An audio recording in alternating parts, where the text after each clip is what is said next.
الله وبركاته. الحمد لله رب العالمين، والصلاة والسلام على سيد الأنبياء وأشرف المرسلين وعلى آله الطيبين الطاهرين وأصحابه الراشدين المهديين وعلى محبيهم وتابعيهم بإحسان إلى يوم الدين. وأشهد أن لا إله إلا الله وحده لا شريك له، وأشهد أن سيدنا ونبينا ومولانا محمدا عبده ورسوله. أما بعد، فأعوذ بالله من الشيطان الرجيم. بسم الله الرحمن الرحيم. يا أيها الذين آمنوا اتقوا الله ولتنظر نفس ما قدمت لغد واتقوا الله إن الله خبير بما تعملون. صدق الله العظيم وبلغنا رسوله النبي الأمين الكريم، ونحن على ذلك من الشاهدين والشاكرين والحمد لله رب العالمين. اے ایمان والو، اللہ سے ڈرتے رہو، اور ہر انسان کو چاہیے کہ وہ غور و فکر کرتا رہے کہ اس نے آنے والے کل یعنی قیامت کے دن کے لیے کیا تیار کیا ہے، اور اللہ سے ڈرتے رہو۔ بے شک اللہ تبارک و تعالیٰ ہمارے اعمال سے باخبر ہے۔ حاضرین محترم، جس ارشاد ربانی کو سرنامہ بیان کے طور پر تلاوت کر کے میں نے اپنے آپ کو مشرف کیا ہے، اس کا ایک آسان سا ترجمہ آپ نے سماعت فرما دیا۔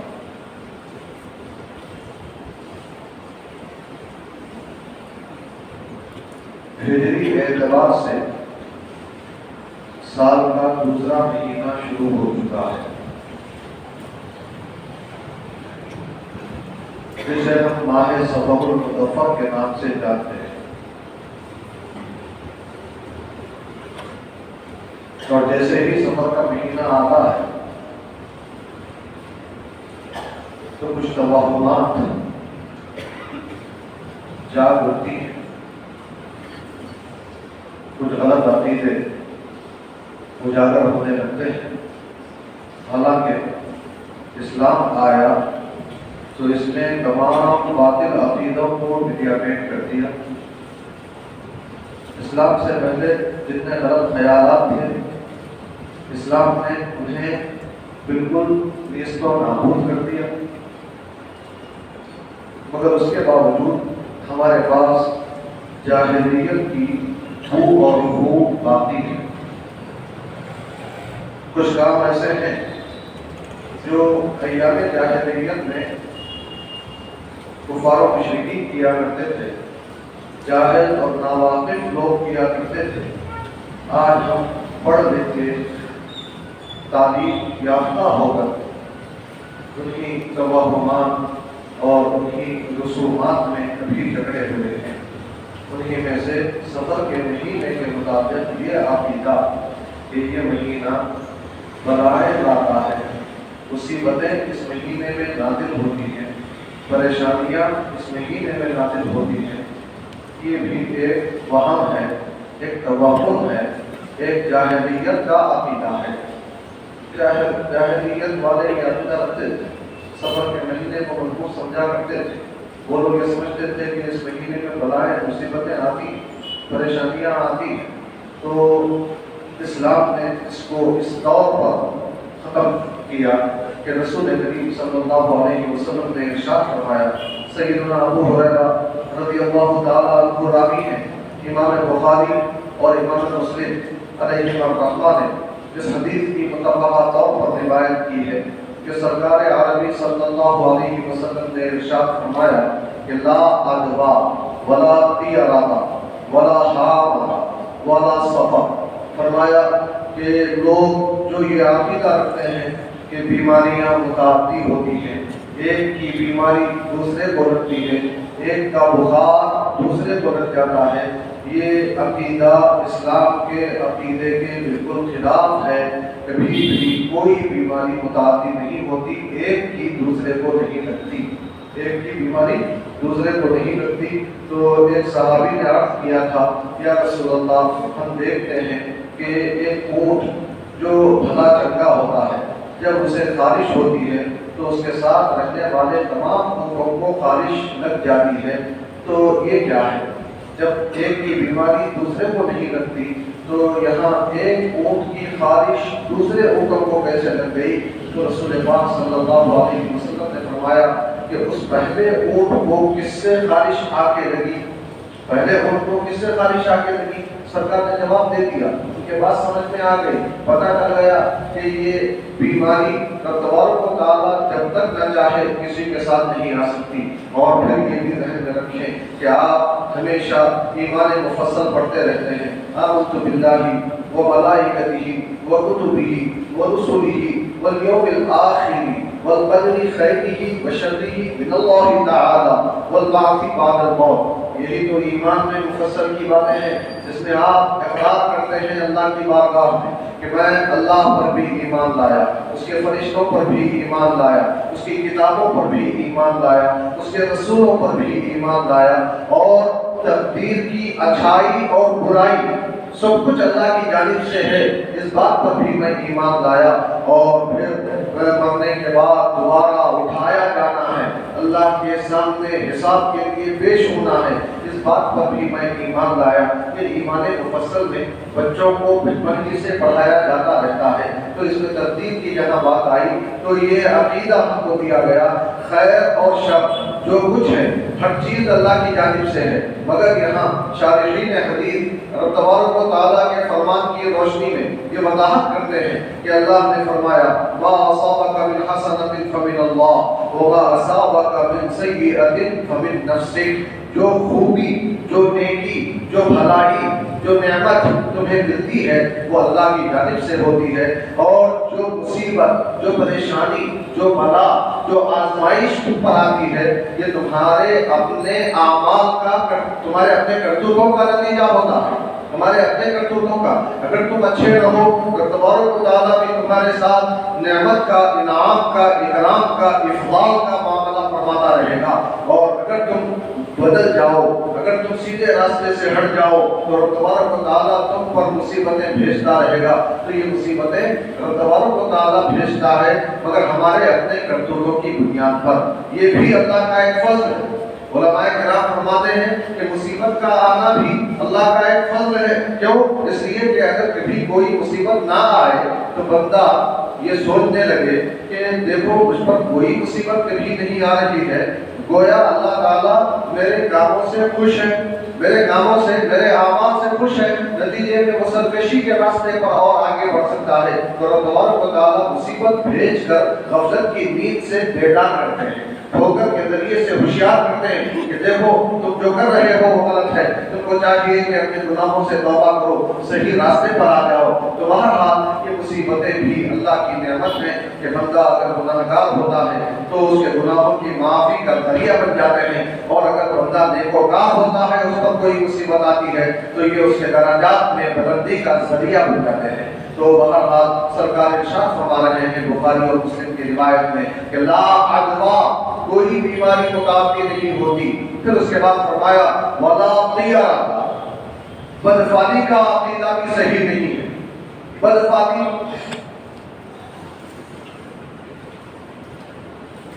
کسی نیک آدمی کے آنے سے، لوگ جو کافر تھے، مشرک تھے، قرآن کریم میں اس کو بار بار بیان کیا گیا، میں تفصیل میں لے جانا نہیں چاہوں گا، یہ بتانا چاہ رہا ہوں کہ نیک لوگ بھی جب آئے تو کافروں نے کہا کہ تمہاری وجہ سے ہمارے پاس نحوست آئی ہے، تمہارے قدم سے ہمارے پاس نحوست آئی ہے، تمہارے آنے سے بارش رک گئی ہے، تمہارے آنے سے ہمارے اوپر بلائیں مصیبتیں آ رہی۔ حالانکہ مولانا مفسرین کرام نے وضاحت کی، انبیاء کرام کی نفوس قدسیہ تو ایسی عظمت والی اور ایسی برکت والی ہستیاں ہیں کہ ان کے آنے سے نحوست نہیں آتی بلکہ برکتیں آتی ہیں، ان کے آنے سے برکتیں آتی، برکتیں آنے کا عقیدہ اس کو کہتے ہیں نیک فالی، اور نحوست آنے کا عقیدہ بدفالی۔ یعنی آپ کے آنے سے مصیبت آئی یہ کہنا یہ بدفالی، اور آپ کے آنے سے برکت آ گئی یہ کہنا نیک فالی ہے، نیک فالی۔ تو جن بزرگوں سے اچھے برکتوں کا عقیدہ رکھنا ہے، ان سے وہ لوگ بد نبوست کا بدفالی کا عقیدہ رکھتے تھے، اس سے ان کو روکا گیا۔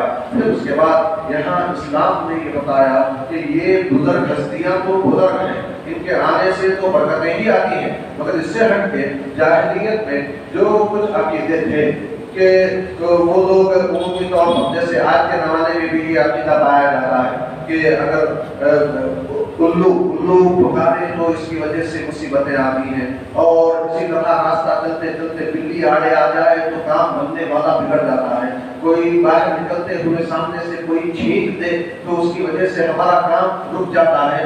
ایسے کچھ عقیدے ہیں جو بدفالی کے طور پر لوگ لیتے ہیں، تو سرکار نے اس کا بھی رد کرتے ہوئے اس حدیث پاک میں فرما دیا کہ والا نہیں آ رہا، کہ بدفالی بھی جائز ہے۔ بدفالی ہاں نیک فال تم لے سکتے ہو، کسی کے آنے سے نیک فالی تم لے سکتے ہو، بدفالی ہرگز جائز نہیں۔ پھر اس کے بعد فرمایا ولا ہاں متا، الو کے بولی کا عقیدہ بھی صحیح نہیں ہے، الو کے بولنے سے کام رک جاتا ہے، کام بننے والا بگڑ جاتا ہے۔ جو یہ عقیدہ پہلے بھی جاہلیت میں تھا آج بھی ہے، تو اسلام نے اس کی بیخ کنی کی۔ سرکار نے فرما دیا کہ ولا ہاں متا، کہ الو کے بولی کی آواز کا جو عقیدہ رکھا جاتا ہے اس کو بھی اسلام میں کوئی اس کی بھی کوئی گنجائش نہیں۔ پھر اس کے بعد سرکار نے فرمایا ولا سفر، سفر کے مہینے کی نحوست کا جو عقیدہ ہے یہ بھی باطل ہے، یہ بھی باطل ہے۔ اب یہاں کچھ لوگ سفر کا مہینہ آتے ہی کچھ مخصوص انداز میں صدقات و خیرات نکالتے ہیں، جیسا کہ ہمارے علاقوں میں طریقہ ہے، رواج، اور یہ سمجھتے ہیں خصوصیت کے ساتھ اس مہینے کی 13 تاریخ کو صدقے کی کچھ چیزیں سرانے رکھ کے سوتے ہیں، اور صبح اٹھنے کے بعد ان چیزوں کو غریبوں میں دے دیا جاتا ہے، اور یہ سمجھتے ہیں کہ ایسا صدقہ کرنے سے سال بھر کی بلائیں مصیبتیں ٹل جاتی ہیں۔ یہ عقیدہ بھی غلط ہے، یہ عقیدہ بھی غلط ہے۔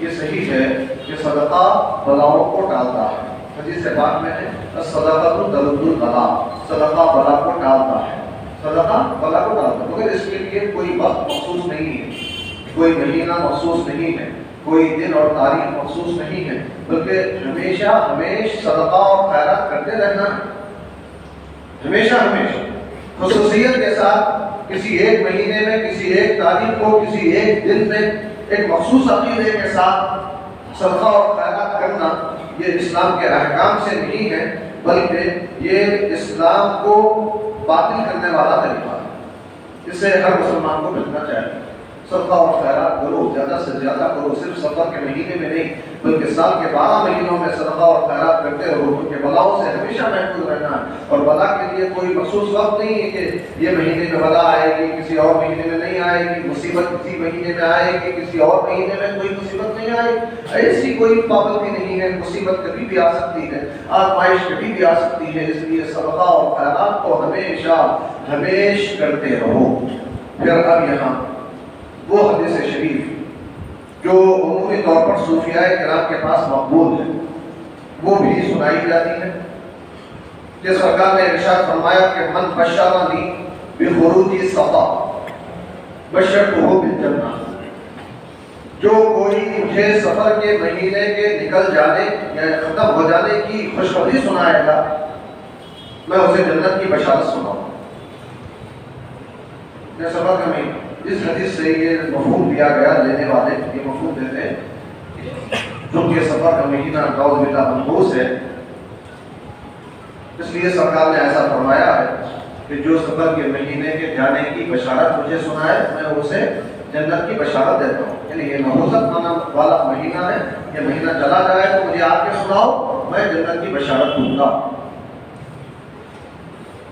پہلی بات تو یہ ہے کہ محدثین کرام نے اس حدیث کو صحیح نہیں قرار دیا، مگر ہم کہتے ہیں کہ صوفیاء کرام جو اللہ والے ہوتے ہیں وہ کسی غلط حدیث کو اپنے کتابوں میں جگہ نہیں دے سکتے. صوفیاء کرام نے جب اس حدیث مبارک کو اپنی کتابوں میں جگہ دی ہے تو واقعہ یہ حدیث ہے. اب حدیث ہے یہ بھی عقیدہ ہے، یہ بھی عقیدہ ہے کہ سفر کا مہینہ مخصوص نہیں ہے. تو پھر اب اس حدیث کا صحیح ترجمہ کیا ہوگا؟ جو اس کا صحیح ترجمہ ہے لوگوں نے اس کو سمجھا گڑبڑ نہیں سے پیدا ہو. سرکار نے کیا فرمایا؟ من بشر، جو مجھے بشارت سنائے بخروجی سفر کے مہینے کے چلے جانے کی، بشرتہ بالجنہ، میں اسے جنت کی بشارت سناتا ہوں. تو اس سے عام طور پر یہ سمجھا گیا کہ سفر کا مہینہ مخصوص ہوتا ہے، اس لیے سرکار نے فرمایا سفر کے مہینے کے چلے جانے کی بشارت اگر مجھے کوئی سنائے گا تو میں اسے جنت کی بشارت دوں گا. مگر حقیقت میں اس کا معنی صوفیاء کرام یہ بیان فرماتے ہیں کہ رب تبارک و تعالیٰ نے اپنے حبیب پاک صلی اللہ علیہ وسلم کو جہاں کائنات کی ہر چیز کا علم عطا فرمایا، وہیں رسول پاک صلی اللہ علیہ وسلم کو آپ کے دنیا سے پردہ کرنے کے وقت کے بارے میں بھی پہلے ہی سے بتا دیا. سورہ نصر نازل ہوئی، اذا جاء رسول اللہ والفتح، جب اللہ کی مدد آ جائے اور کامیابی مل جائے، فتح مکہ ہو جائے. وَرَأَيْتَ النَّاسَ يَدْخُلُونَ فِي دِینِ اللَّهِ أَفْوَاجًا، اور آپ دیکھیں کہ لوگ فوج در فوج اسلام میں داخل ہو رہے ہیں. فَسَبِّحْ بِحَمْدِ رَبِّكَ وَاسْتَغْفِرْ، اے حبیب اپنے رب کی حمد کے ساتھ تسبیح بیان کرتے رہیے اور اس سے مغفرت کی دعا کرتے رہیے. إِنَّهُ كَانَ تَوَّابًا، بے شک وہ توبہ کا قبول کرنے والا ہے. یہ ایک ایسا سورہ ہے کہ اس سورے کے بارے میں بتایا گیا کہ جب یہ نازل ہوا تو اس میں سرکار کے وصال باکمال کا اشارہ دے دیا گیا. سیدنا عبداللہ بن عباس رضی اللہ تعالیٰ عنہ کا واقعہ اس سے پہلے بھی آپ سن چکے ہیں. سیدنا عمر فاروق رضی اللہ تعالیٰ عنہ اپنے دور خلافت میں اپنے مجلس شورا میں جہاں بڑی بڑی عمر کے تجربے کے لوگوں کو بٹھاتے تھے، وہیں ایک کم عمر کم سن نوجوان سیدنا عبداللہ بن عباس رضی اللہ تعالیٰ عنہ کو بھی اس مجلس شورا میں حکومت کے انتظامات کے لیے مشورہ جہاں ہوتا تھا اس مجلس میں آپ کو بٹھایا کرتے. تو بڑے بڑے صحابہ چین بجابی ہونے لگے. یہ کیا ہے کہ ہم بڑی عمر کے ہیں اور یہ بچہ ہمارے سامنے کا بچہ، ہمارے بچوں کے عمر کا بچہ، بلکہ ہمارے پوتوں اور نواسوں کے عمر کا بچہ، اور اس کو ہمارے برابر درجہ دے دیا گیا ہے. تو اس وقت میں حضرت عمر فاروق نے مجلس شورا میں بیٹھے ہوئے بڑی عمر کے صحابہ سے پوچھا، یہ تو بتاؤ کہ سورہ نصر ہمیں کیا بتا رہا، یہ سورت ہمیں کیا بتا رہی؟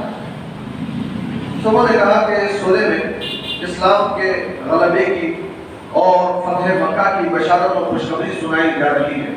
سبھی کا یہی خیال تھا.